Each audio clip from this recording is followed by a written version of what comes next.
दोस्तों नमस्कार, मैं निरुद्ध चौहान। स्वागत आप सभी का गांव गोहंड में।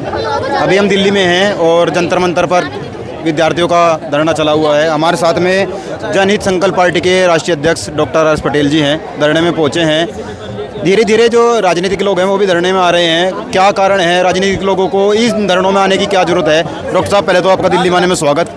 बहुत बहुत धन्यवाद आपका। अच्छा, राजनीतिक हजारों लोग आए हैं, सरदार सेना के लोग यहाँ, और ताकत से इस आंदोलन को अंजाम तक पहुँचाएंगे। क्या कारण है कि राजनीतिक लोगों को भी इधर आना पड़ रहा है? मैं दो बात बताऊं आपको। हर पल राजनीति चलती है, हर पल, खाने से, घर से, पढ़ाई से लेकर हर जगह। और सरकार जब डरती है ना, सरकार जब घबराती है, तो सरकार को सिर्फ यही बोलने आता है कि बाहरी ताकतें हैं, राजनीति हो रही है। मैं आपको एक लाइन की बात बता देता हूँ। यहाँ मजबूती से युवाओं का आंदोलन है और 100 करोड़ से ज़्यादा इस देश में युवा हैं। युवाओं के अधिकारों का आंदोलन अभी आगे बढ़ के ही रहेगा। मोदी सरकार का काम खत्म है। अब वो तो कह रहे हैं हम बहुत ज़्यादा मजबूत हैं, ना हम डरने वाले हैं ना हटने वाले हैं।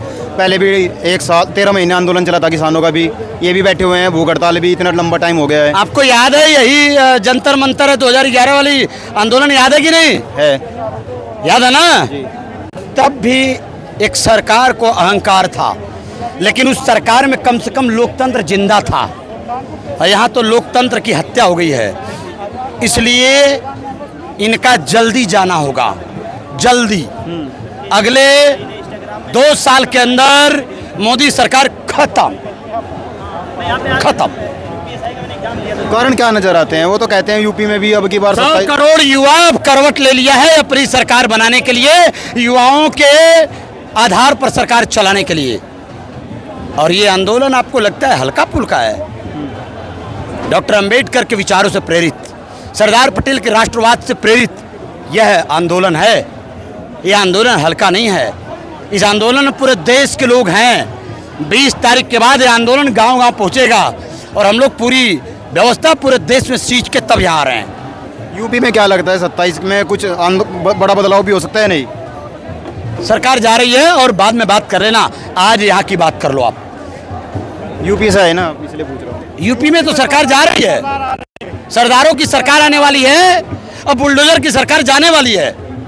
सरदारों की सरकार आने वाली है। अच्छा, आपको क्या लगता है 2011 की अब बात कर रहे हैं, पहली सरकारें हट जाया करती थी, पीछे हो जाया करती थी। यहाँ पे बहुत सारे ऐसे किसान नेता आए, राजनीतिक लोग भी आए। पहले की सरकारें 5 दिन 10 दिन में मान जाती थी। ये तो 1 साल 2 साल 3 साल में मानते हैं। अब मना पाएंगे आप? एक लाइन में मैं आपकी बात खत्म करता हूँ, समझिएगा। पहले की सरकारों में, पहले के आंदोलनों में युवा का ये अस्तित्व और ये भागीदारी नहीं होता था। इस तरह सरकारें दबाती नहीं थी। आज जिस तरीके से दमन की नीति आज हमारे आइकॉन वांगचुक साहब के साथ हुआ है, आज इसी जगह है उनको सफ़ेद कपड़े में लपेट कर जिस तरीके से ले गया ये अहंकारी सरकार। आपको पता है क्या हुआ? ये इसका संदेश क्या दिया इन्होंने? अब इस सरकार को समाप्त होने के लिए अपनी आखिरी स्थिति तक ये सरकार अपना काम कर चुकी है, जाने वाली है। कारण क्या है जाने के? युवा फिर वहीं पलट जाएगा। 100 करोड़ युवा तैयार हो गया बस। फिर हिंदू मुस्लिम की बात कर देंगे, फिर जातियों में तोड़ देंगे। फिर आप कहेंगे कि अब की बात था आखिरी। हिंदू मुसलमान, भारत पाकिस्तान। अब देश का युवा सुनने को तैयार नहीं है। देश को युवा का अपना अधिकार चाहिए, देश को युवा को नौकरी चाहिए, देश के युवा को रोजी रोटी चाहिए। भारत पाकिस्तान, हिंदू मुसलमान नहीं चाहिए। और क्या चाहिए? अधिकार चाहिए, रोजगार चाहिए। चंद लोग आते हैं और फिर बहकाकर लोगों को अपनी तरफ कर लेते हैं, फिर आंदोलन टूट जाते हैं। अब ऐसा नहीं होगा, अब ऐसा नहीं होगा, अब ऐसा नहीं होगा।